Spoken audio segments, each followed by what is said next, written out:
Hello दोस्तों, कैसे हैं आप सब। उम्मीद करती हूँ कि आप लोग अच्छे होंगे और अपनी पढ़ाई अच्छे से कर रहे होंगे। तो दोस्तों, आज हम पॉलिटी की घटना चक्र का चैप्टर नागरिकता पर डिस्कस करेंगे। तो चलिए स्टार्ट करते हैं। नागरिकता, नोट्स देख लेते हैं। नोट्स, भारतीय संविधान के भाग 2 के अंतर्गत अनुच्छेद 5 से 11 तक नागरिकता का उल्लेख किया गया है।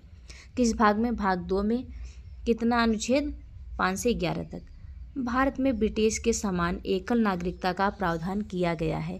अनुच्छेद 11 के अंतर्गत संसद को नागरिकता के संबंध में विधि बनाने की शक्ति दी गई है। संसद द्वारा भारतीय नागरिकता अधिनियम 1955 पारित किया गया है। भारतीय नागरिकता 5 प्रकार से प्राप्त की जा सकती है।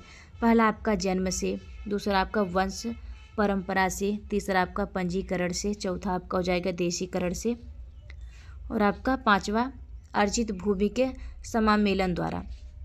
भारतीय नागरिकता का अंतर्लोप 3 प्रकार से हो सकता है। पहला आपका किसी अन्य देश की नागरिकता ग्रहण करने पर, नागरिकता त्यागने पर, तथा तीसरा आपका सरकार द्वारा वंचित करने पर। अनुच्छेद 6 में पाकिस्तान से भारत को प्रव्रजन करने वाले कुछ व्यक्तियों की नागरिकता के अधिकार के बारे में उपबंध है। अनुच्छेद 7 में पाकिस्तान को प्रव्रजन करने वाले कुछ व्यक्तियों की नागरिकता के अधिकार के बारे में उपबंध है। अनुच्छेद 8 में भारत के बाहर रहने वाले भारतीय उद्भव के कुछ व्यक्तियों की नागरिकता के अधिकार के बारे में उपबंध है। अनुच्छेद 9 के अनुसार जब कोई व्यक्ति स्वेच्छा से किसी विदेशी राज्य का नागरिक हो जाता है तो उनकी भारतीय नागरिकता स्वतः समाप्त हो जाती है। प्रवासी के रूप में रहने वाले विदेशी व्यक्ति के लिए विदेशीकरण के आधार पर नागरिकता प्राप्त करने के लिए 10 वर्ष तक निवास करना अनिवार्य है। नागरिकता अधिनियम 1955 की धारा 5 के 1 के ए के तहत पंजीकरण द्वारा भारतीय नागरिकता प्राप्त करने के लिए भारतीय मूल के व्यक्ति को भारत में 7 वर्ष बिताने होंगे। संसद नागरिकता के अर्जन हेतु शर्तों को नियत करने के लिए समक्ष है। वर्ष 2005 के नागरिकता संशोधन अधिनियम में प्रवासी भारतीय नागरिकता की संकल्पना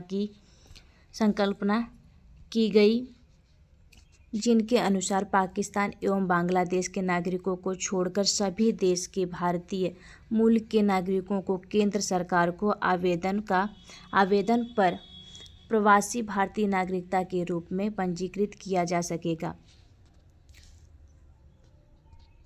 10 जनवरी 2020 से नागरिकता संशोधन अधिनियम 2019 लागू हुआ। यह अधिनियम अफगानिस्तान, पाकिस्तान और बांग्लादेश के हिंदू, सिख, बौद्ध, जैन, फारसी और ईसाई धर्म के अवैध प्रवासियों को नागरिकता देने का प्रावधान करता है।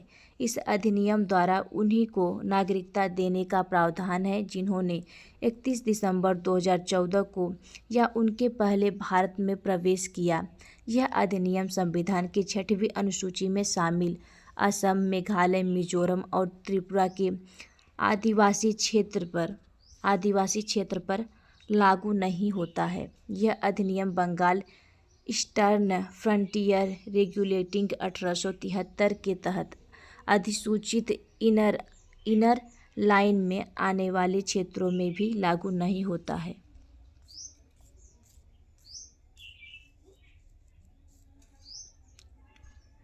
प्रश्न कोश देख लेते हैं। भारत के संविधान के किस भाग में हम नागरिकता से संबंधित प्रावधान को पाते हैं? तो आपका हो जाएगा आंसर बी, भाग 2 में। भारत के संविधान के भाग 2 के अंतर्गत अनुच्छेद 5 से 11 तक नागरिकता से संबंधित प्रावधान उल्लिखित है। नागरिकता से संबंधित प्रावधान संविधान के किस भाग में है? तो आपका हो जाएगा आंसर सी, भाग 2 में। भारतीय संविधान के कौन से अनुच्छेद नागरिकता से संबंधित है? तो आपका हो जाएगा आंसर सी, अनुच्छेद 5 से 11। भारतीय संविधान निम्नलिखित में से कौन सी नागरिकता प्रदान करता है? तो आपका हो जाएगा आंसर बी, एकल नागरिकता।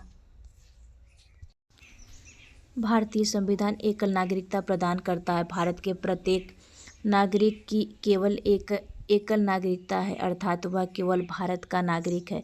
अमेरिका की भांति संघ एवं राज्यों की दोहरी नागरिकता भारत में प्रचलित नहीं है। भारत में नागरिकता की निम्नलिखित विशेषताओं में से कौन सी सही है? तो आपका हो जाएगा आंसर सी, संपूर्ण भारत की एकल नागरिकता।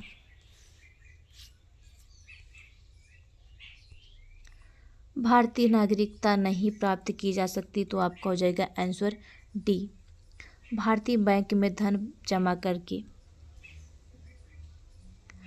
भारतीय नागरिकता अधिनियम 1955 बाद में यथा संशोधन द्वारा भारतीय नागरिकता निम्नलिखित तरीकों से प्राप्त की जा सकती है। पहला, जन्म द्वारा, दूसरा रक्त संबंध या वंश क्रम द्वारा, तीसरा आपका रजिस्ट्रीकरण द्वारा, चौथा आपका देशीकरण द्वारा एवं पांचवा आपका किसी भूमि भाग के भारत में सम्मिलित द्वारा। भारतीय बैंक में धन जमा करना एक वाणिज्यिक व्यवस्था है, यह नागरिकता प्राप्त करने का तरीका नहीं है।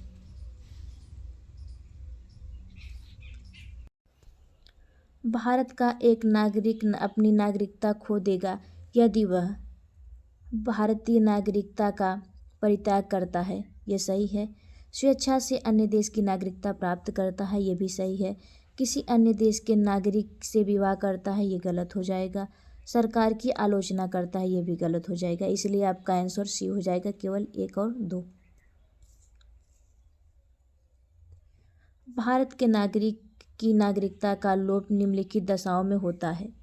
भारतीय नागरिकता का परित्याग करने की दशा में, स्वेच्छा से अन्य देश की नागरिकता ग्रहण करने पर, जबकि सरकार की आलोचना करने तथा अन्य देश के नागरिक से विवाह करने के कारण किसी भारतीय नागरिक की नागरिकता का लोप नहीं होता है। भारत के संदर्भ में निम्नलिखित कथनों पर विचार कीजिए।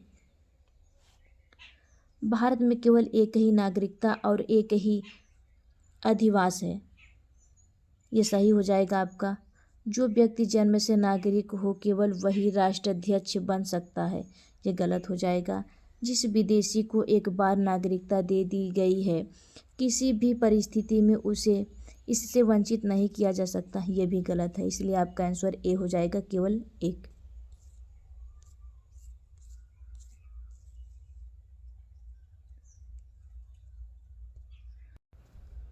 भारतीय संविधान एकल नागरिकता प्रदान करता है तथा विशेष रूप से अनुच्छेद 370 के प्रावधानों को हटाए जाने के पश्चात भारत में केवल एक ही नागरिकता और एक ही अधिवास है। यूएसए की भांति संघ और राज्यों की दोहरी नागरिकता या दो से अधिक देशों की नागरिकता का प्रावधान भारत में नहीं है। संविधान के अनुच्छेद 9 के अनुसार विदेशी राज्य की नागरिकता स्वेच्छा से अर्जित करने वाले व्यक्ति भारत के नागरिक नहीं रह जाते हैं।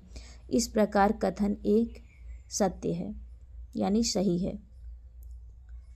संविधान के अनुच्छेद 58 के 1 के अनुसार कोई व्यक्ति भारत का राष्ट्रपति राष्ट्राध्यक्ष निर्वाचित होने का पात्र तभी होगा जब वह भारत का नागरिक हो। इस हेतु जन्म से नागरिक होना आवश्यक शर्त नहीं है। इस प्रकार कथन 2 सही नहीं है।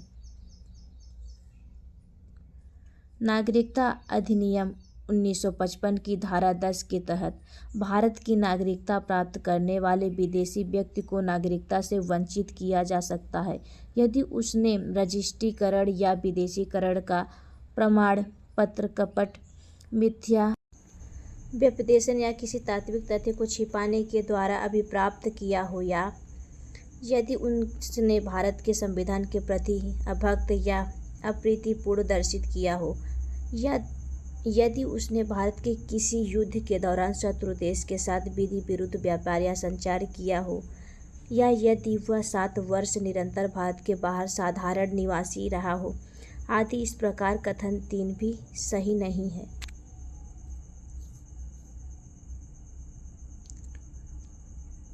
नागरिकता संशोधन अधिनियम 2015 के अंतर्गत निम्नलिखित में से कौन भारतीय कार्ड धारक प्रवासी नागरिक के रूप में पंजीकृत होने के लिए अर्हता नहीं है?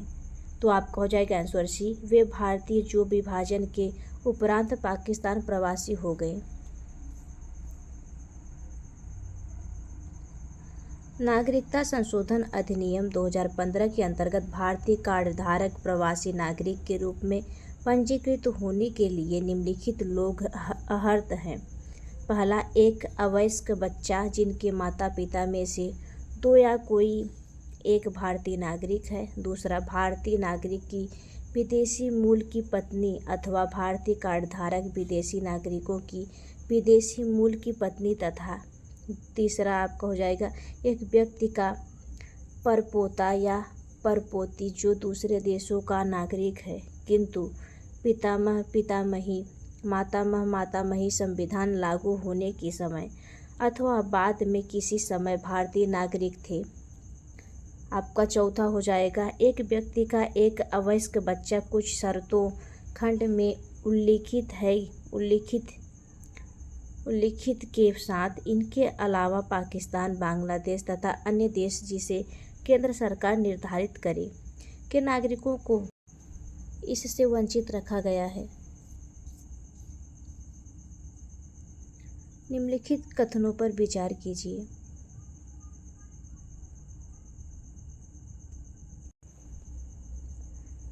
नागालैंड, असम, मणिपुर, आंध्र प्रदेश, सिक्किम, मिजोरम, अरुणाचल प्रदेश तथा गोवा की प्रादेशिक मांगों को देखते हुए भारत के संविधान में अनुच्छेद 371 के ए से लेकर 371 आई अंतर्विष्ट किए गए हैं। ये सही हो जाएगा आपका, इसलिए आपका आंसर डी हो जाएगा, केवल एक।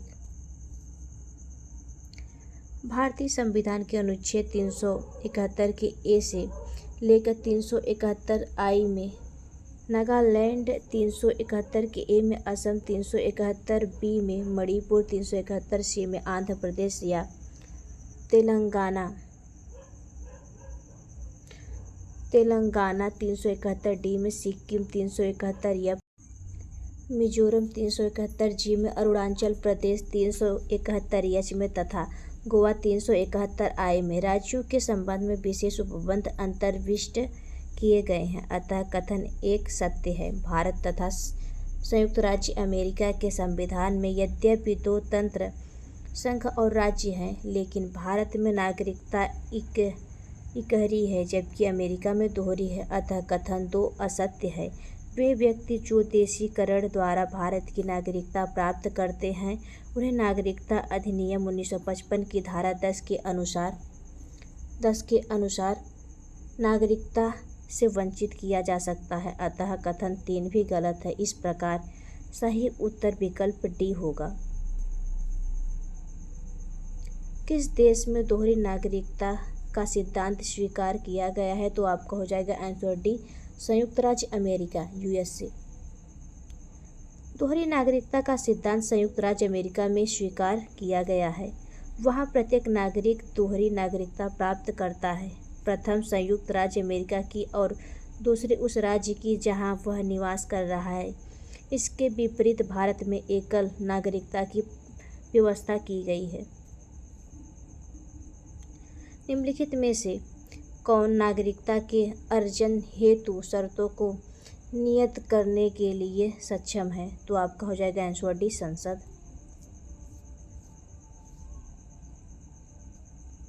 भारतीय संविधान के अनुच्छेद 11 में यह स्पष्ट किया गया है कि संसद को नागरिकता के संबंध में विधि बनाने की संपूर्ण शक्ति होगी। इस शक्ति के प्रयोग में संसद ने नागरिकता अधिनियम 1955 अधिनियमित किया है, जिसमें नागरिकता के अर्जन और समाप्ति के बारे में विस्तार से उपबंध किया गया है। नागरिकता अधिनियम 1955 की धारा 5 के एक के तहत पंजीकृत द्वारा भारतीय नागरिकता प्राप्त करने के लिए भारतीय मूल के व्यक्ति को भारत में 7 वर्ष बिताने होंगे।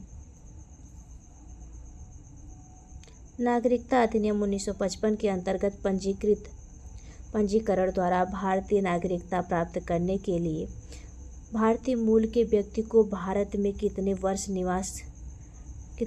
वर्ष बिताने होंगे?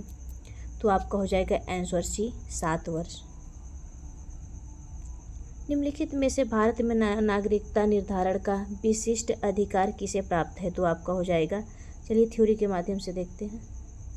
भारतीय संविधान के अनुच्छेद 11 के अनुसार भारत में नागरिकता के निर्धारण का विशिष्ट अधिकार संसद को प्राप्त है। प्रश्नगत विकल्पों में संसद का नाम नहीं है, अतः कोई भी विकल्प सही नहीं है। नागरिकता संशोधन विधेयक 2019 संसद से कब पारित किया गया? तो आपका हो जाएगा आंसर बी, 11 दिसंबर 2019।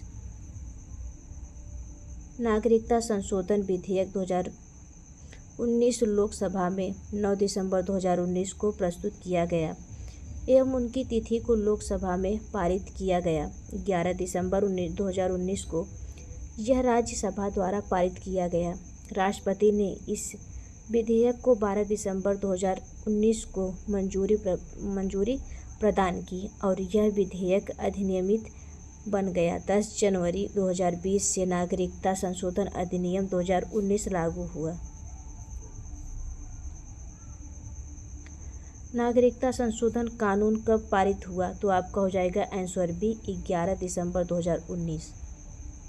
अब मिलते हैं नेक्स्ट वीडियो।